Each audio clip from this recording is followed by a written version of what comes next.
ಇನ್ನು ಲೋಕ ಅಖಾಡದಲ್ಲಿ ಪಿತ್ರೋಡ ಪಾಲಿಟಿಕ್ಸ್ ವಿಚಾರ ಕೂಡ ದೊಡ್ಡ ಮಟ್ಟದಲ್ಲಿ ಚರ್ಚೆ ಆಗ್ತಾ ಇರುವಂಥದ್ದು. ಪಿತ್ರಾರ್ಜಿತ ಆಸ್ತಿಗೆ ಕೈ ಹಾಕುತ್ತಾ ಕಾಂಗ್ರೆಸ್ ಈ ವಿಚಾರದ ಬಗ್ಗೆ ಸಾಕಷ್ಟು ಕಡೆ ದಾಳಿಯನ್ನ ಮಾತನಾಡಿರುವಂಥದ್ದು, ವಾಗ್ದಾಳಿಯನ್ನ ಮಾಡಿದ್ದಾರೆ ನರೇಂದ್ರ ಮೋದಿ ಅವರು ಕಾಂಗ್ರೆಸ್ನ ವಿರುದ್ಧ.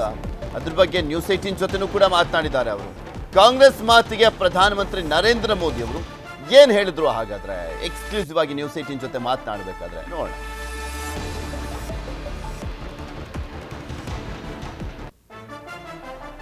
सैम पित्रोड़ा जी ने जो है इनहेरिटेंस टैक्स की बात की, जो हम लोगों की जमा पूंजी है, जब हम अपने लोग पूरा बचाते हैं अपने फैमिली के लिए, जब हम उसको अपने आने वाली जनरेशन को देंगे तो उस पर भी टैक्स लगेगा और ये टैक्स बहुत बड़ा टैक्स हो सकता है.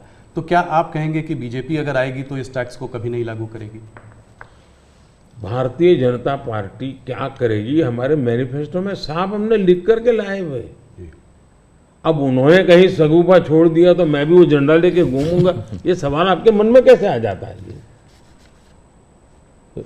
भारतीय जनता पार्टी की विचारधारा साफ है जी. हम अपनी विचारधारा के आधार पर कार्यक्रमों को लेकर के, मैनिफेस्टो को लेकर के देश के सामने जाते हैं. कृपा करके ऐसे महाशयों के विचारों को हम पे मत थोपिए भाई. ಇದೆಲ್ಲದ್ರ ಬಗ್ಗೆನೂ ಕೂಡ ಮತ್ತಷ್ಟು ಮಾಹಿತಿಯನ್ನು ಕೊಡ್ತಾ ಹೋಗ್ತಾರೆ ನಮ್ಮ ಪೊಲಿಟಿಕಲ್ ಬ್ಯೂರೋ ಮುಖ್ಯಸ್ಥರಾಗಿರುವಂತಹ ಚಿದಾನ್ ಪಟೇಲ್ ನಮ್ಮ ಜೊತೆ ನೇರ ಸಂಪರ್ಕದಲ್ಲಿ ಜಾಯ್ನ್ ಆಗ್ತಾರೆ. ಚಿದಾನ್ ಪಟೇಲ್, ಸಂಕಲ್ಪ ಪತ್ರ ಮತ್ತು ನ್ಯಾಯ ಪತ್ರದ ವ್ಯತ್ಯಾಸದ ಬಗ್ಗೆ ಮಾತನಾಡಿದ್ದಾರೆ ನರೇಂದ್ರ ಮೋದಿ ಅವರು ನ್ಯೂಸ್ 18 ಜೊತೆ ಎಕ್ಸ್ಕ್ಲೂಸಿವ್ ಆಗಿ ಮಾತನಾಡುವಂತಹ ಸಂದರ್ಭದಲ್ಲಿ. ಹಾಗೆ ಸ್ಯಾಮ್ ಪಿತ್ರೋಡ ಕೊಟ್ಟಂತ ಹೇಳಿಕೆಯೂ ಕೂಡ ಆಸ್ತಿ ಮರುಹಂಚಿಕೆಯ ವಿಚಾರಕ್ಕೆ ಸಂಬಂಧಪಟ್ಟಂತನೂ ಕೂಡ ವಾಗ್ದಾಳಿಯನ್ನ ಮಾಡಿದ್ದಾರೆ. ಇದರ ಮುಖಾಂತರ ಭಾರತಕ್ಕೆ ಬಿಜೆಪಿಯ ಗ್ಯಾರಂಟಿ, ಮೋದಿಯ ಗ್ಯಾರಂಟಿ ಅನ್ನುವಂಥದ್ದನ್ನ ಒತ್ತಿ ಹೇಳುವ ಮುಖಾಂತರ ಯಾವ ರೀತಿಯ ಮತಬೇಟಿಯನ್ನ ಮಾಡ್ತಾ ಇದ್ದಾರೆ ಅಂತ ಹೇಳ್ಬೋದು ಅಂತ.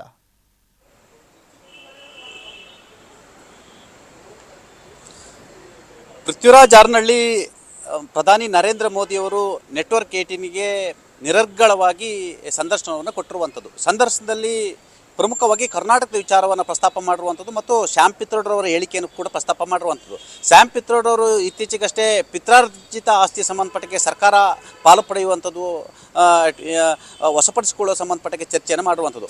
ಕಾಂಗ್ರೆಸ್ನ ಮನಸ್ಥಿತಿ ಮತ್ತು ಕಾಂಗ್ರೆಸ್ ಅಧಿಕಾರಕ್ಕೆ ಬಂದರೆ ಏನೆಲ್ಲ ಮಾಡುತ್ತೆ ಎಂಬುದನ್ನು ಪ್ರಧಾನಿಯವರು ವಿವರಿಸಿರುವಂಥದ್ದು. ಎಲ್ಲೊಂದು ಕಡೆ ಪಿತ್ರಾರ್ಜಿತ ಆಸ್ತಿಯನ್ನೇ ಇವರು ಕಬಳಿಸ್ತೀವಿ ಅಂತ ಹೊರಟಿದ್ದಾರೆ ಅಂತ ಹೇಳಿದ್ರೆ ಇವರ ದೇಶದಲ್ಲಿ ಇವರ ಮನಸ್ಥಿತಿ ಯಾವ ರೀತಿ ಇದೆ ಅನ್ನೋದನ್ನು ಪ್ರಧಾನಿಯವರು ಬಿಚ್ಚಿಟ್ಟಿದ್ದಾರೆ. ಪ್ರಮುಖವಾಗಿ ಕರ್ನಾಟಕ ವಿಚಾರವಾಗಿ ಪ್ರಸ್ತಾಪ ಮಾಡಿರ್ತಕ್ಕಂಥ ಪ್ರಧಾನಿ ನರೇಂದ್ರ ಮೋದಿ ಅವರು ಕರ್ನಾಟಕ IT ಹಬ್ ಆಗಿತ್ತು, ಆದರೆ ಇದೀಗ ಸರ್ಕಾರದ ನಿರ್ಲಕ್ಷ್ಯ ಧೋರಣೆಯಿಂದ ಟ್ಯಾಂಕರ್ ಹಬ್ ಆಗಿದ್ದ ಮುಖಾಂತರ ಬರಗಾಲದ ಪರಿಸ್ಥಿತಿಯನ್ನು ವಿವರಿಸಿರ್ತಕ್ಕಂಥದ್ದು. ಕಾಂಗ್ರೆಸ್ ಬಂದಂಥ ಸಂದರ್ಭದಲ್ಲಿ ಕೂಡ ಸರಿಯಾಗಿ ಬರವನ್ನು ನಿರ್ವಹಣೆ ಮಾಡೋದಿಲ್ಲ, ಕೆರೆಗಳಿಗೆ ನೀರು ಹರಿಸುವುದಿಲ್ಲ, ಹಾಗಾಗಿ ಬರ ಎದುರಾಗಿರ್ತಕ್ಕಂಥದ್ದು. ಇದು ಯಾವ ಮಟ್ಟಕ್ಕೆ ಎಫೆಕ್ಟ್ ಆಗಿದೆ ಅಂತೇಳಿ IT ಹಬ್ ಆಗಿರ್ತಕ್ಕಂಥ ಬೆಂಗಳೂರು ಇವತ್ತು ಟ್ಯಾಂಕರ್ ಹಬ್ ಆಗಿದೆ ಅಂತೇಳಿ ಟೀಕೆಯನ್ನು ಮಾಡುವಂಥದ್ದು. ಇನ್ನು ಗ್ಯಾರಂಟಿಗಳ ಸಂಬಂಧಪಟ್ಟ ಕೂಡ ಪ್ರಧಾನಿಯವರು ವಿಸ್ತೃತವಾಗಿ ಮಾತನಾಡಿರುವಂಥದ್ದು ಪೃಥ್ವಿ. ಅದರಲ್ಲಿ ಪ್ರಮುಖವಾಗಿ ಗ್ಯಾರಂಟಿಗಳ ಹೆಸರಿನಲ್ಲಿ ಸರ್ಕಾರ ಕಂಡೀಷನ್ ಮೇಲೆ ಕಂಡೀಷನ್ ಹಾಕಿರುವಂಥದ್ದು, ಜನರ ಜೀವ ಹಿಂಡುತ್ತದೆ ಎಂಬ ಮಾತನ್ನು ಕೂಡ ಹೇಳಿರುವಂಥದ್ದು ಮತ್ತು ಮೋದಿ ಗ್ಯಾರಂಟಿಗಳ ಬಗ್ಗೆ ಕೂಡ ಪ್ರಸ್ತಾಪವನ್ನು ಮಾಡಿರುವಂಥದ್ದು. ನಾವು ಆಯುಷ್ಮಾನ್ ಕಾರ್ಡನ್ನು ಕೊಟ್ವಿ, ಜನರಿಗೆ ಆರೋಗ್ಯ ಎಲ್ಲರಿಗೂ ದಕ್ಕಲಿ ಮತ್ತು ತಲುಪಲಿ ಅನ್ನೋ ಕಾರಣಕ್ಕಾಗಿ ಆಯುಷ್ಮಾನ್ ಕಾರ್ಡನ್ನು ಕೂಡ ಕೊಟ್ಟಿದ್ವಿ ಅನ್ನೋ ಒಂದು ಮಾತನ್ನು ಕೂಡ ಹೇಳಿದ್ರು. ರೈತರಿಗೆ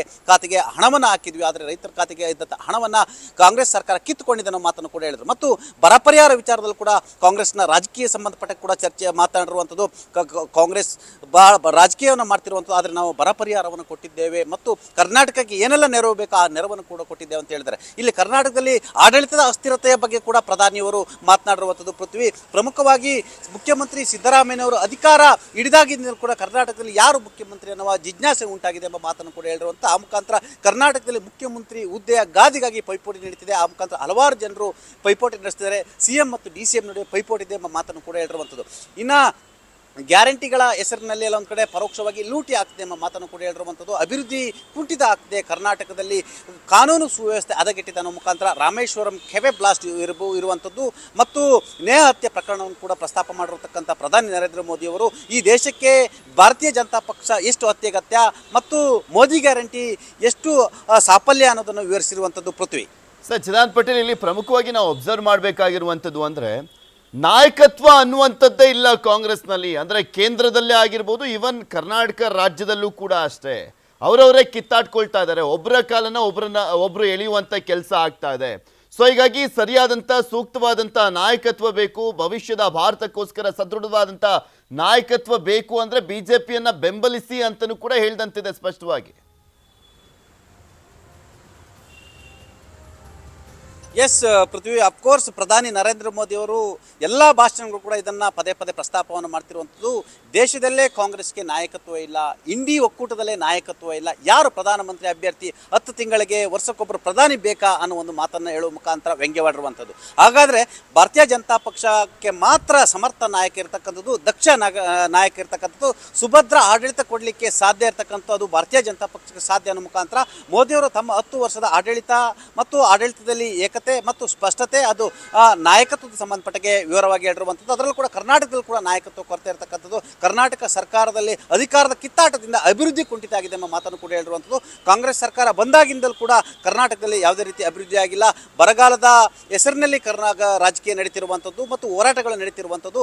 ಕೇಂದ್ರ ಸರ್ಕಾರ ಬರಗಾಲ ಪರಿಹಾರವನ್ನು ಕೂಡ ಕೊಟ್ಟಿರುವಂಥದ್ದು. ಆದರೆ ನಾಯಕತ್ವ ಕೊರತೆಯಿಂದಾಗಿ ಕರ್ನಾಟಕ ಅಭಿವೃದ್ಧಿ ಕುಂಠಿತ ಆಗಿದೆ. ಅಷ್ಟೇ ಅಲ್ಲ, ಪ್ರಮುಖವಾಗಿ ಬರ ನಿರ್ವಹಣೆಯಲ್ಲಿ ವಿಫಲರಾಗಿರೋ ಕಾರಣಕ್ಕಾಗಿ ಮತ್ತು ಕೆರೆಗಳಿಗೆ ಸರಿಯಾದ ಸಂದರ್ಭದಲ್ಲಿ ನೀರು ಹರಿಸದ ಕಾರಣಕ್ಕಾಗಿ ಮತ್ತು ಕರ್ನಾಟಕದ ಬೆಂಗಳೂರಿನಲ್ಲಿ IT ಹಬ್ ಆಗಿರ್ತದೆ, ಬೆಂಗಳೂರಿನಲ್ಲಿ ಕೂಡ ಇವತ್ತು ಟ್ಯಾಂಕರ್ ಮುಖಾಂತರ ನೀರು ಸಪ್ಲೈ ಮಾಡುವ ಸ್ಥಿತಿ ನಿರ್ಮಾಣ ಆಗಿದೆ ಅಂತ ಹೇಳಿದ್ರೆ ಆಡಳಿತ ವ್ಯವಸ್ಥೆಯ ಇರ್ತಕ್ಕಂಥ ಲೋಪ ಅನ್ನೋ ಒಂದು ಮಾತನ್ನು ಕೂಡ ಹೇಳಿರುವಂಥದ್ದು. ಪೃಥ್ವಿ, ಕನ್ನಡಿಗರ ಮೆಚ್ಚಿನ ನಿಮ್ಮ ನ್ಯೂಸ್ 18 ಕನ್ನಡ ಈಗ ವಾಟ್ಸ್ಆಪ್ನಲ್ಲಿಯೂ ಲಭ್ಯ.